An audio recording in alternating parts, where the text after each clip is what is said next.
We can get into the detail of the numbers and the LTIP and the reasons for it, etc. But can I just start with the optics of it, which is record loss, 42 members of the RFU made redundant, and yet there is a big chunk of cash paid out to senior management. From an optics point of view, can you understand why there has been the reaction there has? 100%.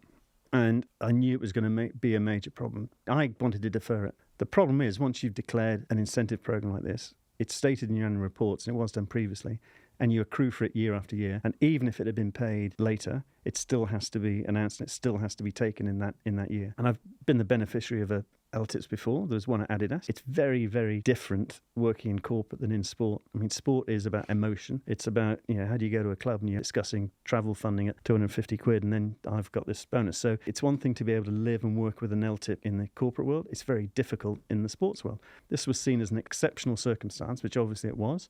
I can't imagine it'll be repeated ever unless we have another COVID. And by and large, it actually delivered what it needed to deliver. The money that you were paid as a bonus would run a PWR team for a season, I presume. I mean, I'm making it up, but it's not far off. If you knew it was coming and you know how much emotion is attached to it, how difficult was the decision to say, yes, I'm going to take this? No, it's a contracted commitment. You can charity it or you can leave it, I presume. I mean, you don't have to take it.